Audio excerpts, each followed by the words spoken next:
All right, all right, all right. Welcome back, Fit Nation. Fit Nation. If you're a veteran and you're struggling or feel like you're leading a path towards that darkness, stop and think about those who are around you. Think about how they truly value you, how they will miss you. You're not alone. You need to talk to someone. Someone will listen to you. If you feel like you'll be a burden to someone or you're embarrassed to talk to your inner circle of friends and family, don't hesitate to call the hotline at 988 and press option 1. That's 988 and press option 1. Do not make a permanent solution to a temporary problem. If you're a new listener, thanks for joining us. Please subscribe to our show on your favorite podcast apps. Don't forget to subscribe to our YouTube channel at _MisFitNation. That's _MisFitNation. Subscribe, click the bell. This will keep you up to date on all our latest shows, news, episodes, and if we go live. And of course, stories of our great guests. Speaking of which, our next guest has created a successful real estate career beginning in the immediate aftermath of the recession of 2009. Over the years, he has seen the way people live and work from a wide array of vantage points. Currently, he operates multiple rental, flip, rent-to-own, and networking companies on a professional level. In the unpaid arenas of his life, he runs the podcast Father and Joe, where they attempt to return individuals to a place of faith in their lives. So without further ado, let's welcome Joe Rockey to the Misfit Nation. Welcome, Joe. Thank you. Thank you for having me. Man, it's awesome to be able to connect like this, a fellow podcaster, a man of faith, a man that's been successful in multiple areas. It's good to have you on here and just chat with you. I mean, I'm not offended by the Steeler stuff on your headphones, but it's okay. Oh, yeah. Yeah. There's a lot of that in here. That's awesome. It's always good to have something to fall back on. You guys are going to have a good team, I think, this year, a new young team, so you should be all right. I believe so, too. Hopefully. I'll put the quotes for you. So, Joe, if you don't mind, tell the Misfit Nation a little bit about yourself from as far back as you want to go, excluding anything I just threw out there, and tell the truth now besides what I said.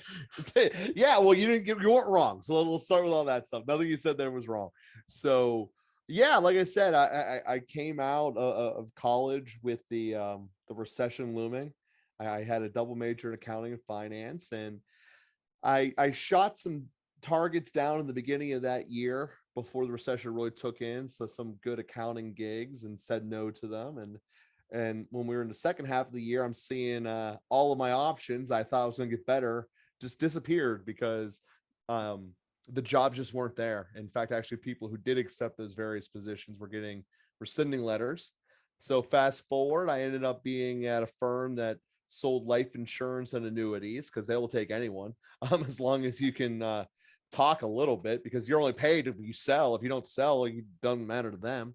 So I was there, rookie of the year the first year, underclassman second year, and third year I left to start my real estate businesses.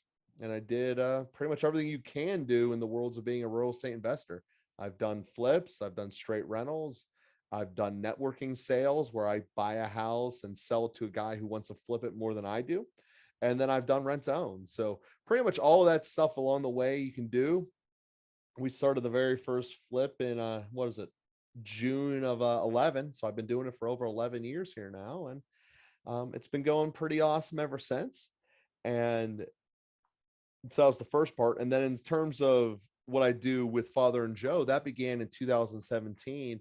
And it really goes to the aim of the introduction of what you were saying there, as far as there will always be someone out there for you. Now, we look at it in the context of God, but really what it is conversation about relationships. And every episode, we try to point out something that is going to benefit you as the individual listener, as well as society as large if you implement that.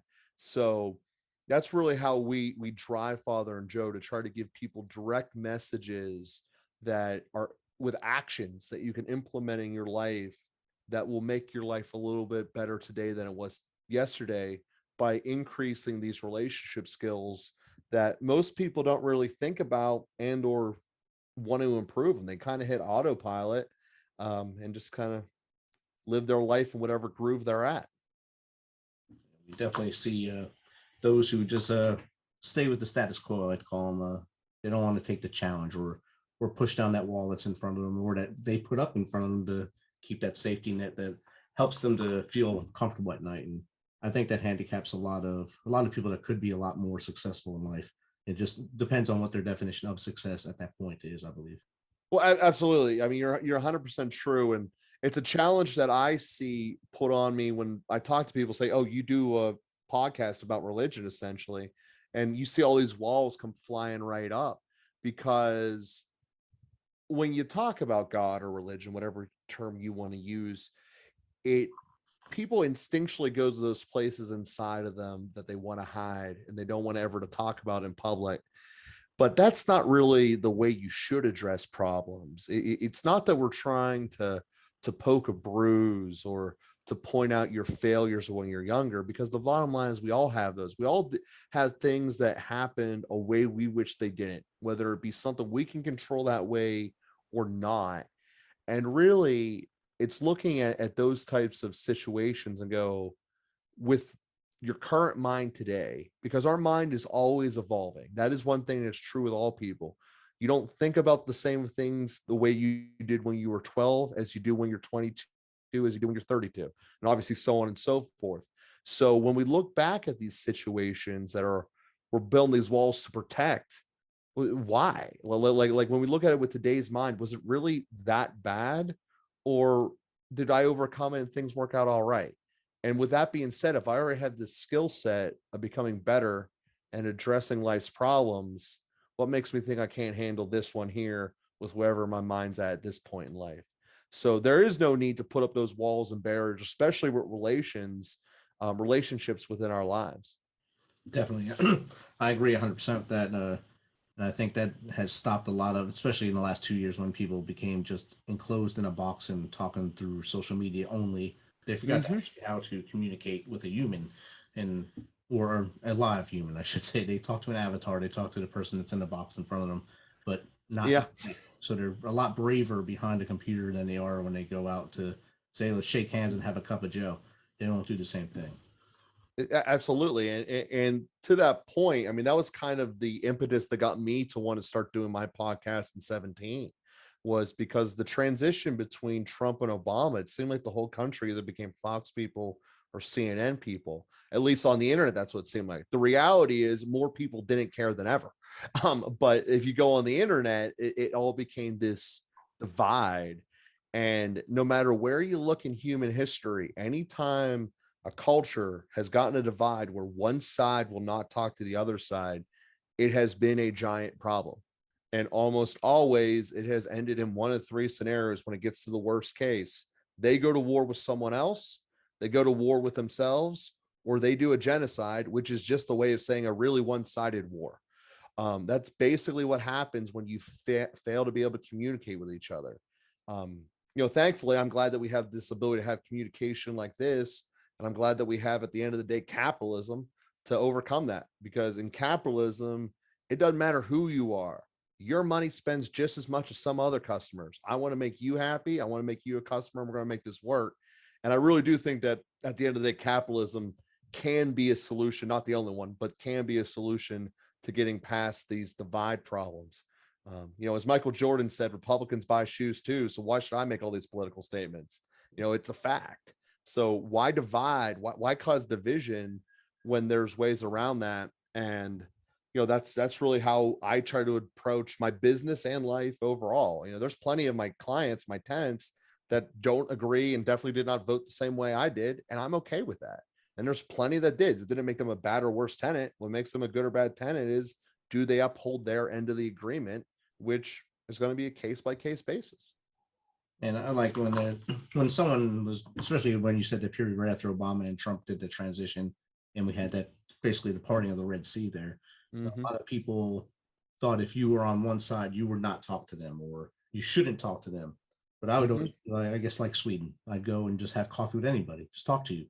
I need to hear your opinion so I understand where you're coming from, and you should hear mine and actually listen so that you can hear where I'm coming from, and maybe we can both see that we're both trying to find the same thing: a better community, a better neighborhood, a better city. And then now all of a sudden lights will go on and say, hey, maybe we're fighting for no reason.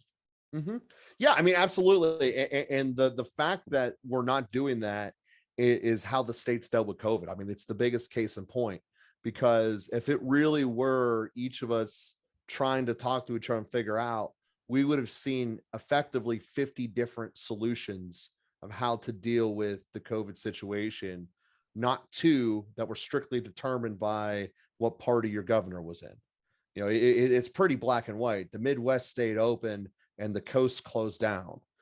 Why? Look at the governor. It's the biggest indicator of how your state went. If you had a Democrat, you got shut down. If you had a Republican, it didn't. And that's not a good way to govern people. Like whether, regardless of which side you think is right, it's not a good way to govern. The better way would be, let's look at some facts, do some test studies, see if that worked, and then adjust as we go along.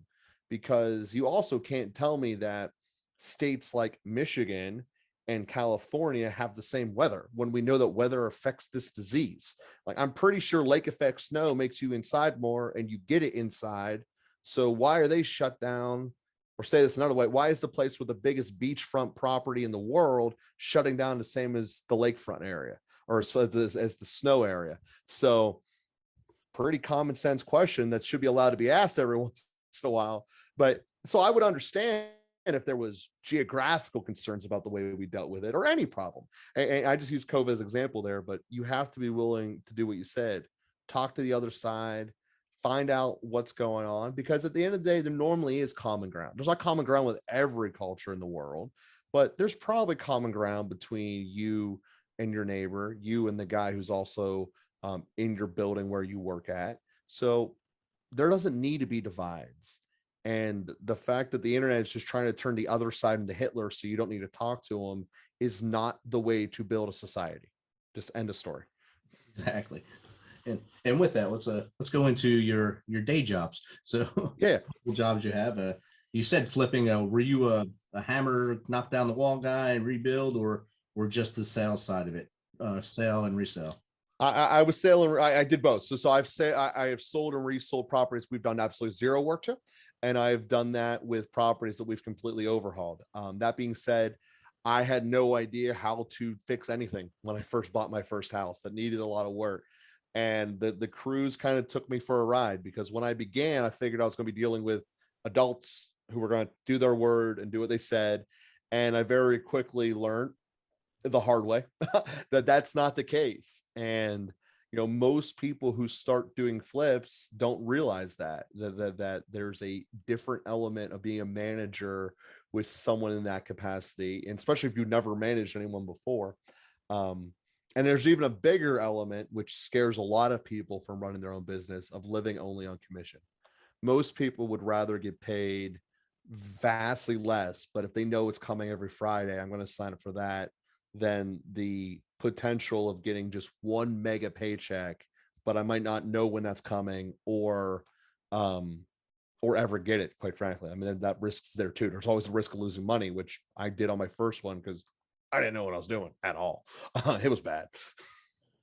So like you said, your first one, when you went into that, you broke your cherry with a flip. So you went in there and eyes wide open, like kid in a candy store, probably. Like you said, you didn't know how to fix anything or manage the contractor, subcontractor side of it. So what lesson, you took a lot of lessons from that to go to your other businesses. What are one or two of them that helped you build your other side of real estate a lot better? Yeah. So I did something that basically society tells me I shouldn't do, and I got really good at it. I learned how to judge people, especially in the interview process. Before I started giving them checks, knowing what the red flags were. I mean, I was able to know what the obvious red flags were, but to know what the more subtle industry red flags were, to know what to avoid. So that was a big part of the starting point, was learning what to judge people upon.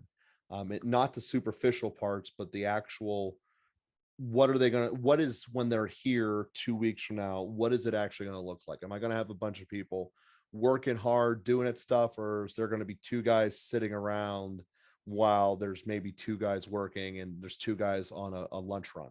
Like what's it really going to be? And how do we dive into figuring that out? And part of that's experience, but the other part of it came up with just having the courage to be more direct with people, and there's a possibility that, like that the NFL Combine, I asked some questions that maybe legally I wouldn't be allowed to ask if I was in a different industry. But at the end of the day, I need to know if what's going to happen. If I'm about to sign a contract where I'm going to give you $25,000, I need to know you're going to be there. And that's the kind of courage stuff that I really tried to figure out early on. And that was the gap of knowledge that took me losing money to figure out how to do it, because I knew I wasn't going to lose the money again. So it became a lot easier to say, I don't care if you get mad at me. I never see you again. And you're just not in the list I call next time. So that was the thought. And you spoke about judging, and most people will judge you not on the amount of times that you fall down or lose money. It's how many times you actually got back up and made money after that. So that's the way it should be looked at. Of course, there'll be those glass half full people who say he's always failing. He every time he sells a house, he loses. He sells it under margin, so he doesn't make it. But you have to take the good with the bad there. And real estate is a gamble, no matter how you look at it from any side. Right now, with the market here is insane. Houses are selling for $200,000 more than they're worth. That's just insanity at best, I'd call it. But I'm sitting on mine because I don't feel like moving and getting right back in the same rat race. So, yeah, it's going to be a giant problem because, by definition, that's a bubble. And the one thing that's true with the economy is where real estate goes, the rest of it follows. So right now we're living in this artificial zone that's going to slow down quickly as these interest rates keep going up. But it's basic supply and demand, depending upon which city or state are you in. I'm in Clarksville, Tennessee. Okay, so not as bad as some of the other ones. You guys weren't shut down as horribly as some of the other states were. Pennsylvania was shut down incredibly badly, and to the point where if we had people working on a property, if there was no one living in that house, like if it was a vacant property, our crews would get kicked out and we'd get fined. In some cases, people were threatened with jail time. So at the end of the day, the only houses that really sold during COVID, and to a large extent this summer, in our state, and there's still states that are shut down horribly, like California, that there's no supply. There's no houses that should have been fixed up and re-put on the market. All there is people moving for life reasons. I need a bigger house because I got another kid. I need a downsize or whatever. But there's not the normal percentage of renovated properties that just get recycled back into the housing market. In some ways, flippers are like recycle men, but for real estate. We find things that are broken and we make it pretty again. I mean, that's a very necessity job for a neighborhood and for a society. You don't want, once one house goes bad, no one ever fixes it. And there's lots of reasons, houses go bad. People get old, they don't upkeep it as they go. Some lady just likes the way it looked whenever she first moved in the 60s. Well, I don't mean people like it now. So there's a need for it. And there's a lot of risk, as you said. So therefore, there's going to be times you hit a home run and there's going to be times you strike out. That's a nature of the gamble of it. But the long story short is those houses didn't exist. So that's why now we have properties for sale, because there's not as much competition in terms of the supply side.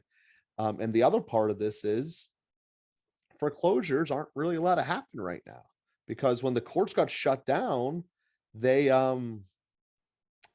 flat out didn't give the supply for flippers to get the houses, because a lot of the houses that flippers get come from landlords that have bad tenants, don't want to be landlords anymore, so they just sell the house. Mom died and the kids don't want to fix it up, or a bank doesn't want to hold this house after evicting someone. Those are the three main ways that flips happen. And if your state said you weren't allowed to evict anyone, nor were you allowed to foreclose on anyone, well, now you're only dealing with properties that mom died in, which obviously that happens every day. You can't control that. But it's not the majority of properties that get the flips, let alone the government saying you're not allowed to do it. So some states you were allowed to do it, some states you aren't. But the foreclosure end of this equation is going to make this entire bubble explode, because banks won't keep taking losses forever. Banks are going to want to get paid. They're the number one industry you don't mess with, them and oil. Don't mess with banks. And when they start getting allowed to evict people, it's going to be just like the normal evictions for rentals. a judge can evict 20 people in a day. I mean, it's not really hard when the math is you haven't paid in forever. What's your excuse? You have to move on, because they're no longer accepting COVID as an excuse. So especially given the fact that in Pennsylvania, the tenant could have applied and gotten all their rent paid for them, but they had to fill out a couple of forms. It's amazing how many tenants weren't even willing to do that. Wow. So you look at it and goes, well, that's reality. This is where we're going to be. And also, Congress can't keep printing money forever. Even they're learning that's a bad idea. So it's getting to the point where it's going to be much worse than 09 or 08. Much worse. And for the large part, the people who caused this by not paying are going to be the ones who get the hardest hammer with it, because for the next 5 years, rents will be through the roof because there will be no supply. Tons of people evicted means tons of demand. And I'm going to be the most selective landlord on the planet. If you or any person who's living in this house got evicted during COVID, you will never be my tenant. And for Pennsylvania, that's on your record for 8 years. So go somewhere or some guy who doesn't pay for background checks, because you ain't coming here. And I've seen that here a lot over the past, I guess, 6 months. People go on the local chats and say, are there any private landlords, not those that are managed by our property management, or private landlords that don't do background checks?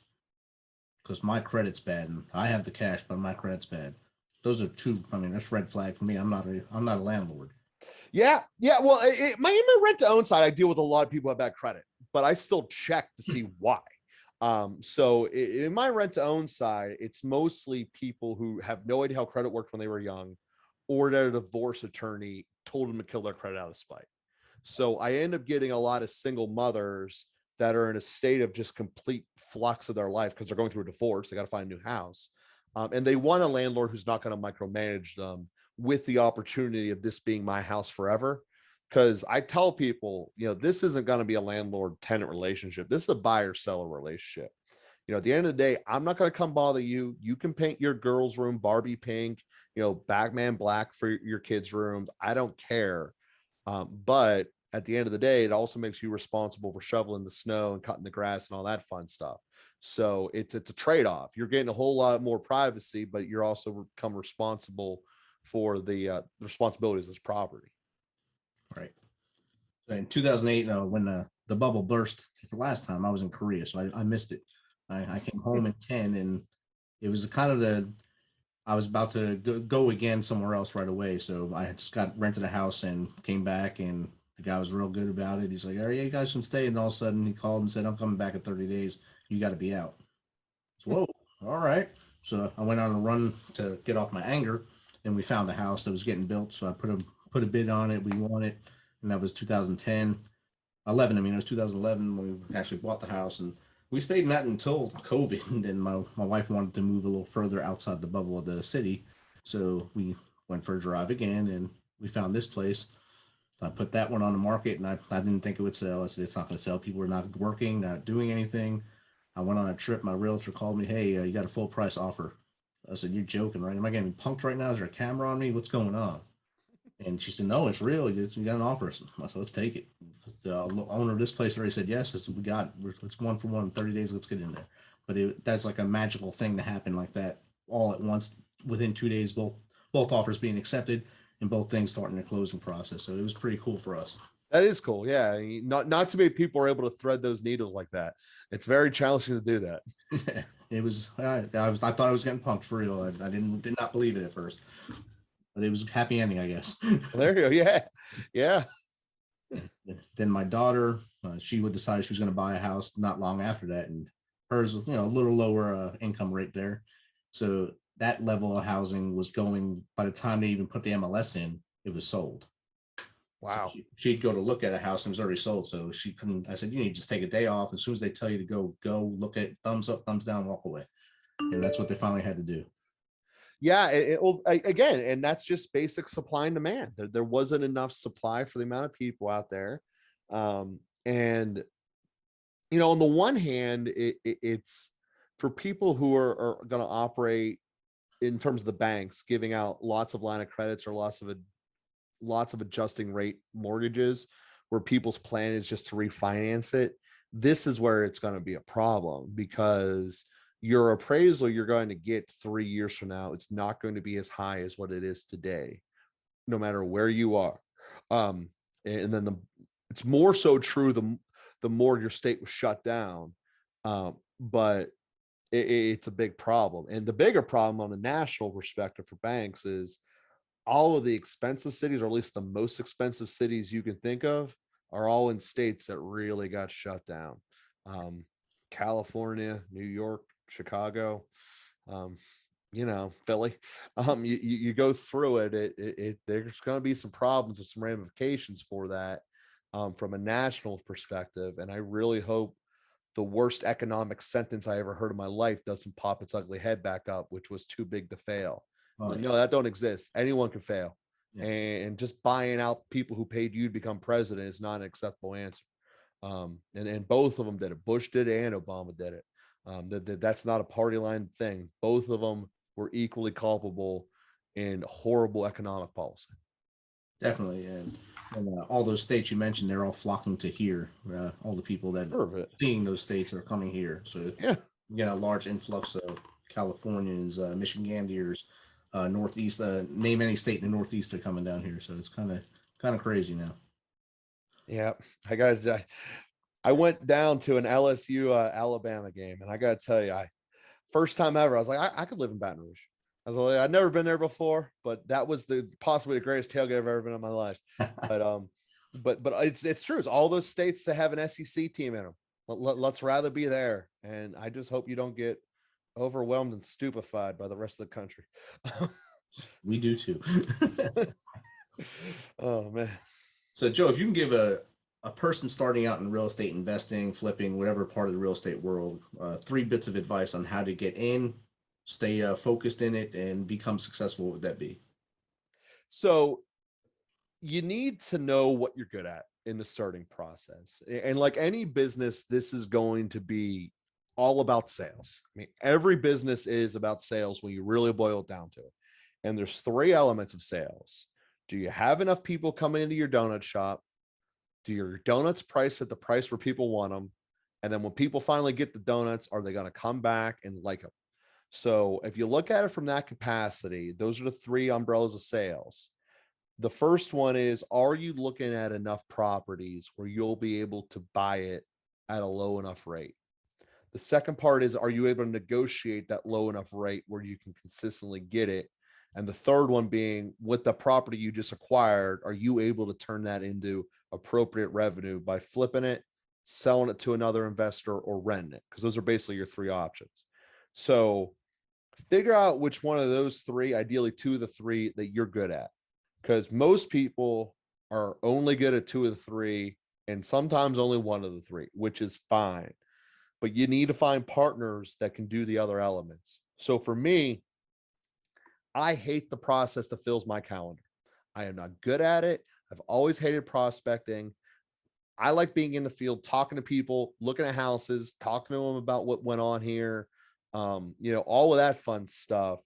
But I hate being in front of a computer making the machine work that fills up the calendar. So I found people that did, and I found people that are really good at it. And they just, at the end of the day, they fill up my calendar. Before COVID, I was in 20 to 40 houses a month, or a week rather. And when you do that, and you only need 1 house, maybe 2 houses a month you need to buy, and you were just in 80 to 140 of them, you can be really selective when you only need 2. So it works out really good. Then at that point, you're buying houses that you can't lose in. And that really is the secret. You win or fail in the long run by how good are you at acquisitions, because people have this thought that I'll be able to fix it for less because these people don't know what they're doing. I'll be able to do it for less. You can't, not in the long run. You might be able to get it 1 or twice, but eventually the market is right and it will be correct. So you're only going to make the money if you bought it low enough. That's fact. So that's where I realized you got to do it. So I spent all my time prospecting. Essentially, I'm constantly hitting new doors. My calendar's pretty full, so these people know I'm coming. But I'm talking to them, trying to negotiate, see if we can make things happen. And So to get in the door, if you don't have the ability to go checking out a potential house on a Thursday afternoon at 1 o'clock because you're in court or you're in surgery or whatever, which a lot of my clients are, buy it from a guy who can, which is what I mean when I sell a house to another investor. You're in court all day, so I'll sell you this house and then you go rent it out or do whatever you want. There's certainly a lot of that in this industry where you get people that want to be partners, whether they bring the capital, the time, or the knowledge to the table to be able to make things work. And then also on that note, the TV channels make it seem really easy to manage a crew, to do a flip, even be a landlord for that matter. It isn't.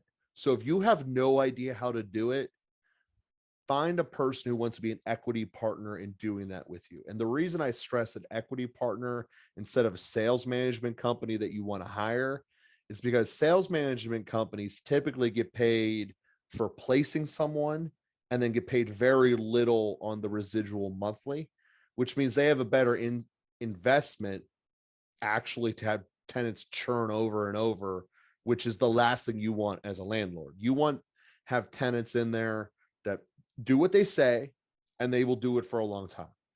And very, very few people will actually do that. This full disclosure, that's why it's hard. But to think that you're going to be able to know how to do that right away on your first couple, you're not. It's a very acquired skill. And I would say partner up with someone who does know how to do with that in your local area, because it's a lot better to have a percentage of a successful entity than 100% of a failure. And that's really at the end of the day what these equity trades are going to get you. I'm giving this guy this cut of the action, but I believe he's going to make it so we don't ever have to worry about the downside. And then from there, you just let the thing be on autopilot.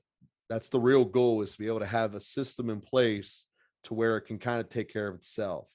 Like, I don't need to be in the prospecting machine. I just need to be in my car showing up at other people's houses. And then I need to know how to constantly be better at negotiating, which I do a lot of self-investment, sales class and whatever to do that. But you need to know what you're good at, find people who are good at the other things that you aren't. And you're probably going to be different personality wise because of that. Because it's a very different personality, the guy who wants to hammer the internet to get your skills versus the guy who wants to talk to all the landlords and the tenants.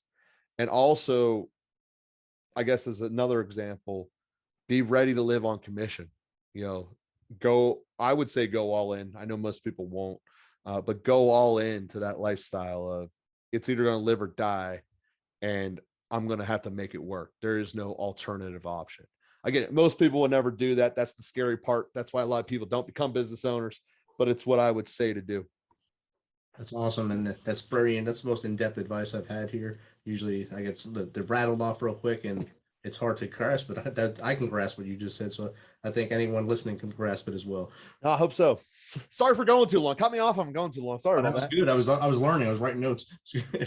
Trying to write notes as you were saying it. That's good. Joe, thanks for taking some of your time tonight. Before I let you go, how does someone get in contact with you? Maybe to pick your brain or have you on their show, or even to see what you're doing in life? Yeah. So on the professional level, to have me on your podcast, discuss stuff about real estate. It's the number 412homes@gmail.com. I'm not being creative. That is Pittsburgh's area code, 412, the word homes@gmail.com. And then, as I mentioned on the top, Father and Joe podcast, where, we call people to explore better relationships. And to just give one thing with that, if it's all right with you, all of us have someone in our lives that we used to have a better relationship with than we have now. And I'd call you to literally call that person. Don't text them. Don't tweet them. None of that. Actually call that person before today's over, and, just set something up, go have a meal or whatever. Sometimes just a little chat, because it's amazing if there was a divide, especially if it was far in the past, how your brain changes the history of what it really was. And the chances are likely, if it was longer than 3 years ago, neither one of the two of you remember the actual way it happened. And you probably both put lenses on it that made you look better in a situation. Sometimes the best thing is just to move on, just try to find some new common ground. Sometimes it's to rehash out the issue. But nonetheless, the thing will never get better. The relationship with that person will never get better if you don't make the call. So many people say, well, you can call me. Well, most people ain't ever going to call you. You got to make the call to be the one to initiate the grace of moving the thing forward to get better. And all of us have relationships that they wish were better like that. And all of us have that same capability of hitting a couple of numbers and hitting that little green button to call. Outstanding. Thanks for sharing that, Joe. And once again, it's Joe Rockey, host of the Father and Joe podcast and real estate successful businessman from the greater Pittsburgh area. And he obviously loves the Steelers. So that's right.